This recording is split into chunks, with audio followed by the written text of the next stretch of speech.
प्रेक्षकांनो, लग्नानंतर होईलच प्रेम या मालिकेच्या आजच्या भागामध्ये म्हणजेच 9 एप्रिलच्या भागामध्ये आपण पाहणार आहोत की काव्याने फोटो फ्रेमवरून दंगा घालत सर्वांच्या समोरच जीवाला सुद्धा फ्रेमबद्दल विचारलेला आहे आणि शंका आलेल्या रम्याने चक्क काव्याच्या मोबाईलचा पासवर्ड चोरून तिचा मोबाईल सुद्धा चेक केलेला आहे।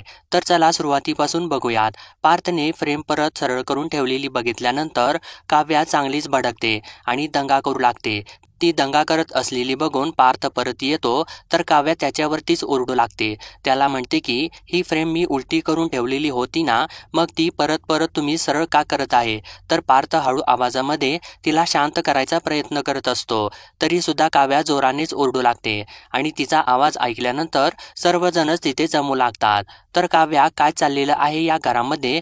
लादलेलं लग्न आहे हे, कुठलं सुद्धा लादलेलं नातं टिकून राहत नाही, एवढी साधी गोष्ट कशी कळत नाही घरातल्या लोकांना, असं ती ओरडून बोलू लागते।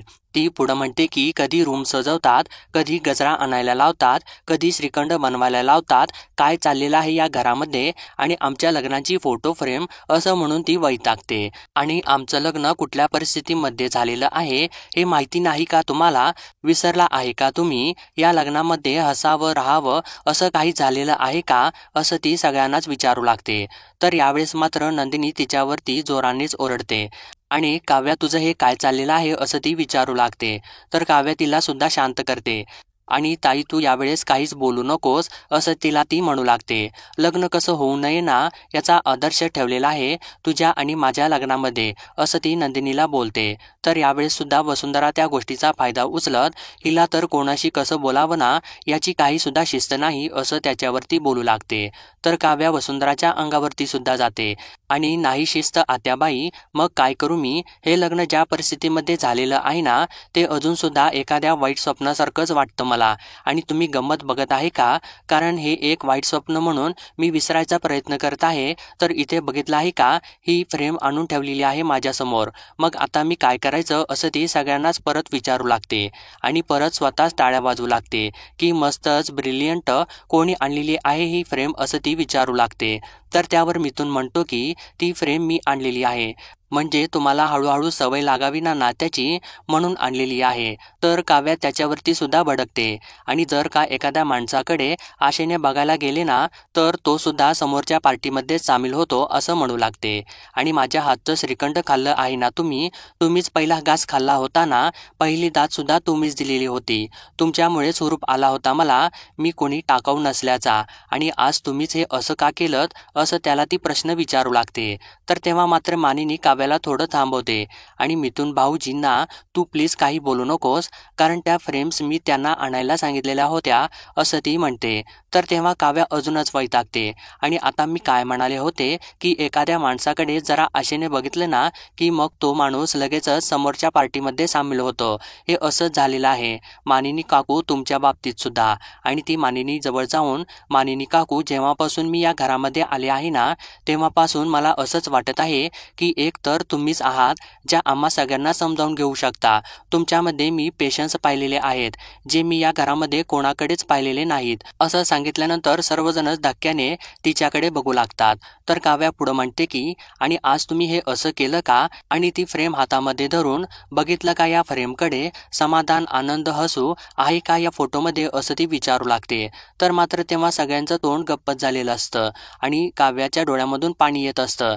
तर काव्या पुढं म्हणते की ही अशी आठवण 24 तास डोळ्यासमोर ठेवणे म्हणजे शिक्षाच आहे, असं ती सांगू लागते आणि मी ती शिक्षा सहन नाही करणार, असं म्हणून चक्क ती फ्रेमच ती फेकून देते।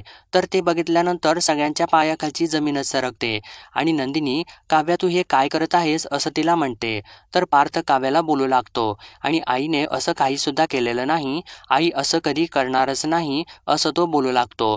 तर तेव्हा काव्या त्याला थांबवते आणि तुम्ही तर काही बोलूच नका, ती फ्रेम दिसू नये म्हणून मी ती उलटी करून ठेवत आहे, तर परत परत सरळ ती तुम्ही का करत आहे? आणि त्यानंतर मानिनीला ती म्हणते की तुम्ही आहात ना समजूतदार, मग तुम्ही स्वतःची आणि घरच्यांची सुद्धा समजूत का काढत नाही? असं ती विचारू लागते। तर यावेळेस मात्र नंदिनी चांगलीच भडकते आणि काव्याजवळ जाऊन, काव्या काय चाललेलं आहे? अगोदर तर तू शांत हो आणि कशासाठी तू एवढी चिडचिड करत आहेस? सासूबाई आहेत ना त्या आपल्या, आपण आपल्या आईसोबत सुद्धा असं उद्धटपणे बोलत जमत नाही तर मग यांच्यासोबत उद्धटपणे बोलण्याचा प्रश्नच येत नाही. असं बोलल्यानंतर मात्र काव्या गप्प बसते. तर तेव्हा विक्रम मध्ये बोलतो, आणि ठीक आहे, तुम्ही आपापसात वाद नका घालू आणि विषय वाढवू नका. खरं तर ही फ्रेम तुम्हाला द्यायच्या अगोदर आम्हीच विचार करायला हवा होता, असं तो बोलत असतो. तर नंदिनी त्याच्यावरती विक्रमला म्हणते की नाही बाबा, फ्रेम द्यायचा का नाही हा मुद्दाच नाही. आपण एखाद्यासोबत सहमत नाही म्हणून त्याचा अपमान करायचा हे चुकीचं आहे, असं ती काव्याकडे बोट करून बोलते. आणि काव्या, मोठी बहीण आहे मी तुझी, तू जिथे जिथे चुकशील ना तिथे तिथे मी तुला तुझी चूक नक्कीच दाखवीन. आपल्या आईबाबांनी आपल्याला असं शिकवलेलं नाही, असं ती सांगायचा प्रयत्न करत असते. तर तेव्हा काव्या आता इथं आपले आईबाबा कुठून आले मध्येच असं तिला विचारते. आणि ताई, तुला सगळ्यांना समजावून घ्यायचं असतं, तुला सगळ्यांची काळजी असते, तुला सगळ्यांची बाजू घ्यायची असते. मग माझ्या बाजूचं काय ताई, मला कोण समजावून घेणार, असं तिला ती प्रश्न करते. तर तेव्हा नंदिनी शांतच असते. तर काव्या आता ही फ्रेम बघून मला किती त्रास होत आहे हे या घरातल्या एका तरी माणसाला कळत आहे का, असं ती सगळ्यांच्याकडे बघून बोलू लागते. तर पुढे ती बोलू लागते की असं वाटत आहे की मुद्दामून कोणीतरी माझ्या अंगावरती येऊन मुद्दामून ओरखडे काढत आहे. दुखत आहे मला, त्रास होत आहे मला, खूप त्रास होत आहे, असं ती डोळ्यामध्ये खूप पाणी घेऊनच बोलू लागते. आणि माझे अश्रू पुसायला कोणी सुद्धा नाही, असं ती बोलून जीवासमोरच जाते. आणि चक्क सगळ्यांच्या समोरच ती त्याला विचारते की तुमच्यासुद्धा रूममध्ये असेलच ना अशी एक फ्रेम तुमच्या लग्नाची, मग तुम्ही खुश आहात का? तर तेव्हा मात्र जीवा इकडे तिकडेच बघू लागतो आणि त्याला चांगलाच धक्का बसलेला असतो. तर काव्या पुढं त्याला म्हणते की जर खुश असाल ना तर प्लीज बी हॅप्पी, पण मी हे सहन नाही करणार आणि नाही सहन करणार, असं जोरानेच ओरडून त्याला सांगते. तर तेव्हा जीवा सगळ्यांच्याकडेच बघू लागतो आणि एक शब्द न बोलता तो तिथून निघून जातो. तर पार्थ, तुम्हाला त्रास होत आहे ना, मग मी ही फ्रेम काढून टाकतो, असं काव्याला म्हणत ती फ्रेम काढून टाकत असतो. तर तेव्हा वसुंधरा टाळ्याच वाजवू लागते आणि अरे वा, पुन्हा एकदा माघार, असं ती पार्थला बोलते. महाराणी काव्यासमोर परत एकदा शरणागतीचं निशाण फडकवलेलं गेलं आहे, असं ती बोलते. तर तेव्हा पार्थ तिला म्हणतो की निशाण युद्धात फडकवतात, हे युद्ध नाही घर आहे आणि मला थोडी शांतता हवी आहे, मिळेल का प्लीज, असं तिला प्रश्न तो करतो. आणि मुळात ही आमची पर्सनल बेडरूम आहे, आमचं लग्न झालेलं आहे, आमची फोटो फ्रेम आहे, ही फ्रेम या बेडरूममध्ये ठेवायची का नाही ठेवायची हे काव्या ठरवेल, असं तो वसुंधराच्या तोंडावरती सांगतो. आणि त्यावेळेस वसुंधरा त्याला बोलणारच असते. तर पार्थ या तुम्ही, असं तिला सांगतो. तर यावेळेस मात्र विक्रम सगळ्यांना बाहेर जायला सांगू लागतो आणि तेव्हा सर्वजणच तिथून निघून जातात. तर काव्याला त्या गोष्टीचा खूपच त्रास होत असतो. तर आता त्यानंतर नंदिनी फोनवरती आरुषी सोबत बोलत असते आणि सूप पिल्याने ताकद येते, पण होममेड सूप पाहिजे, असं ती सांगत असते. त्यावर आरुषी तिकडून म्हणते की म्हणजे काय, प्रश्नच नाही. तर तेव्हा नंदिनी, पण हे सूप वगैरे बनवतो कोण, असं तिला प्रश्न करते. तर तेव्हा आरुषी, मीच बनवते ना, शेफ आरुषी मोहिते, असं ती सांगते. तर ते ऐकल्यानंतर नंदिनी खूपच खुश होते आणि अरे वा, तू बनवतेस का, असं तिला म्हणते. आणि आम्हा दोघींची लग्न झाल्यापासून आईची तू खूप काळजी घेत आहेस ना, बरं वाटलं मला, आणि तुझी ही शेफवाली साईड मला माहितीच नव्हती आरू, असं तिला म्हणते. तर आरुषी, अगं ताई, अशा बऱ्याच गोष्टी आहेत माझ्याबद्दलच्या ज्या तुला माहितीच नाहीत, असं म्हणून हसत असते. तर तेव्हा नंदिनी, ते मात्र तुझं बरोबर आहे, कारण आपल्याला माणूस माहिती आहे असं आपल्याला कायमच वाटत असतं, पण आपल्या अगदी जवळच्या माणसाच्या सुद्धा खूप गोष्टी असतात ना ज्या आपल्याला माहितीच नसतात, असं ती कोड्यातच बोलू लागते. तर आरुषी, अगं ताई, हे काय आहे मध्येच, बरी आहेस ना तू, असं तिला विचारते. तर नंदिनी, मी बरी आहे, पण मला एक गोष्ट सांग, काव्या तुला फोन करते का, असं तिला ती प्रश्न करते. तर तेव्हा आरुषी, अगं ताई, तू हे काय विचारत आहेस आणि तुला असं वाटूच कसं शकतं की ती मला फोन करत असेल, असं तिला ती विचारू लागते. तर नंदिनी, मला तसं वाटत नाही, पण मी आपलं सहजच विचारत आहे तुला.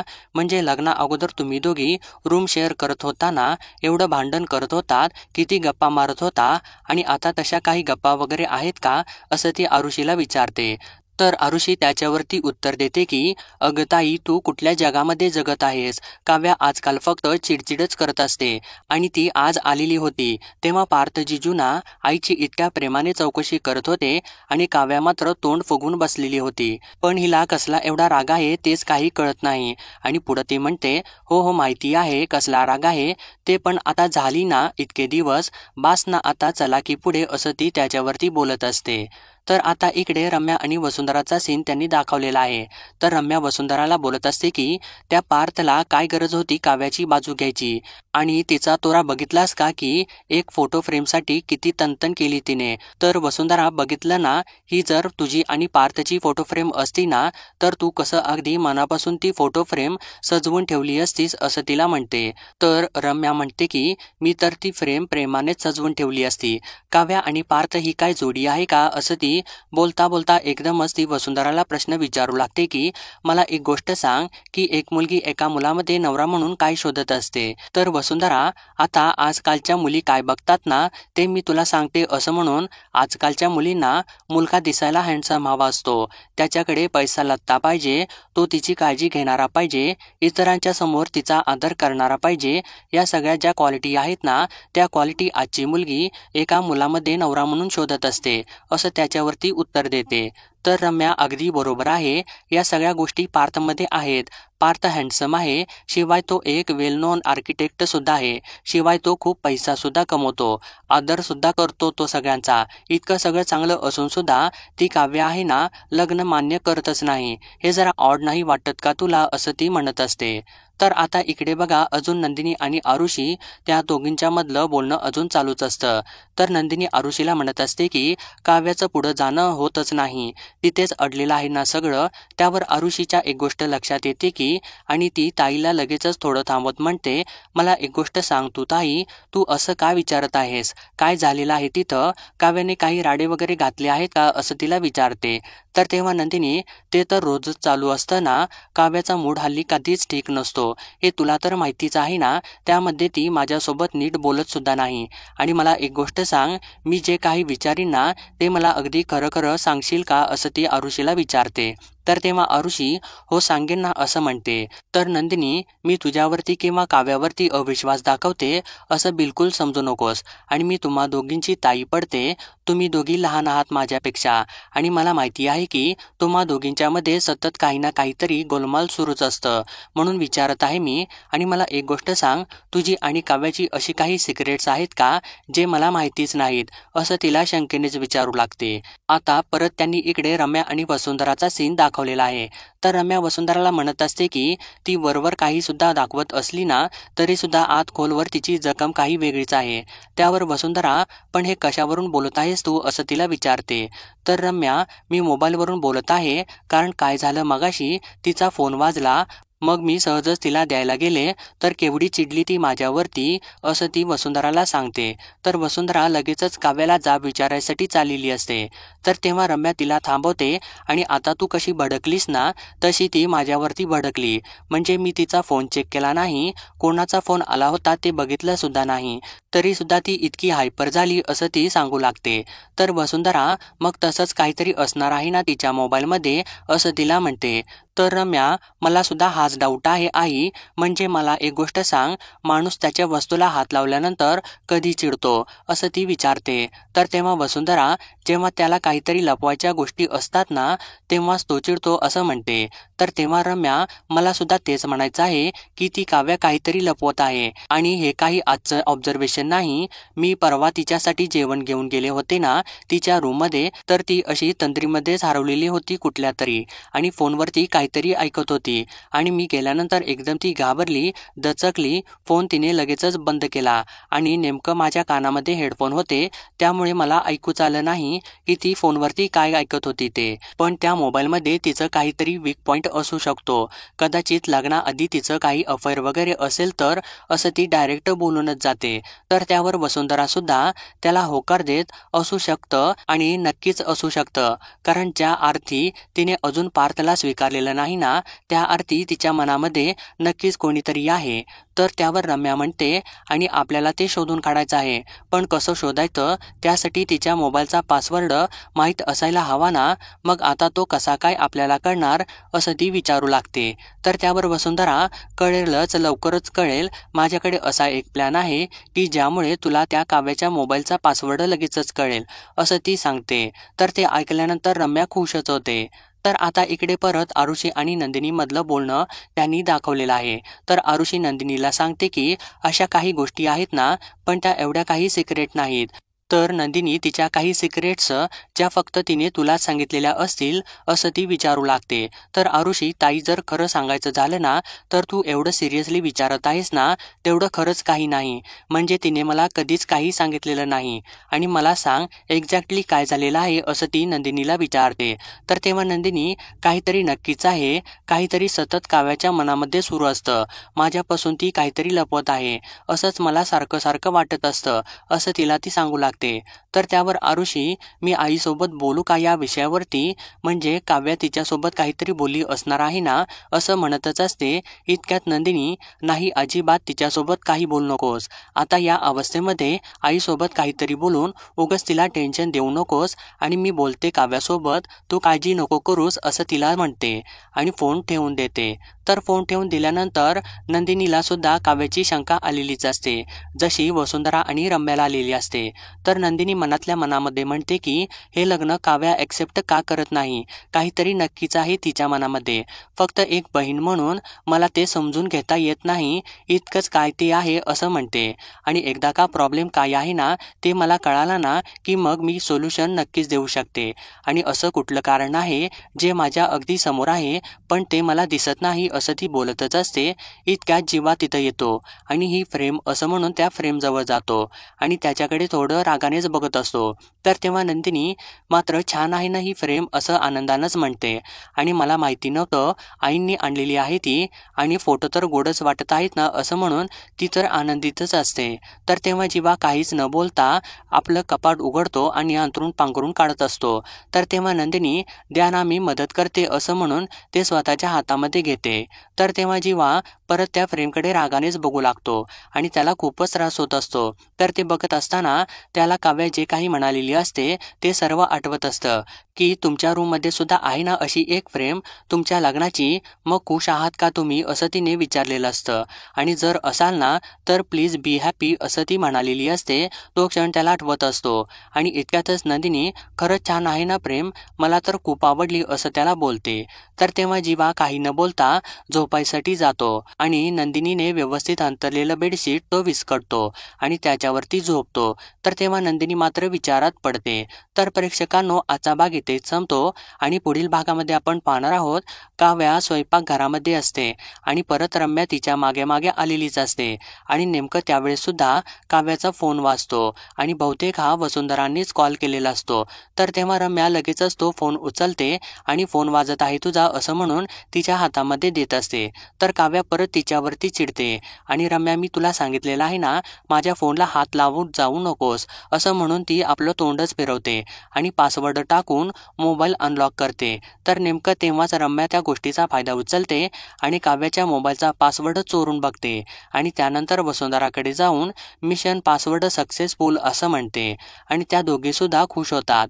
आणि तेव्हा रम्या म्हणते की लवकरच आता तिचा वीक पॉइंट आपल्या हाती लागेल असं म्हणून त्यानंतर ती लगेचच काव्या नसलेली बघून तिच्या खोलीमध्ये घुसते आणि तिचा मोबाईल हातामध्ये घेऊन त्याचा पासवर्ड टाकते आणि त्यामधलं सिक्रेट जाणून घ्यायचा प्रयत्न करू लागते. तर नेमकं तेव्हाच मागून नंदिनी सुद्धा तिथून चाललेली असते आणि रम्याला काव्याच्या खोलीमध्ये तिचा मोबाईल घेऊन उभी असलेली बघितल्यानंतर तिच्या जवळ जाते आणि एका क्षणात तिच्या हातामधून काव्याचा मोबाईल काढून घेते. आणि त्यावेळेस रम्याने मात्र जीवा आणि काव्याचा एकत्र असलेला फोटो क्लिक करून तो मोठा केलेला असतो आणि तो फोटो स्क्रीनवरती तसाच असतो. तर त्यावेळेसच नंदिनीने तो मोबाईल आपल्या हातामध्ये घेतलेला असतो आणि ती रागानेच मोबाईलकडे न बघता रम्याकडे बघत असते. तर आता प्रेक्षकांनो, नंदिनी किंवा रम्या तो फोटो बघणार का हे आपल्याला येणाऱ्या एपिसोडमध्ये कळेलच. तर प्रेक्षकांनो, आपल्या चॅनलला सबस्क्राईब करा आणि व्हिडिओ जर आवडला असेल ना तर लाईक सुद्धा नक्कीच करा.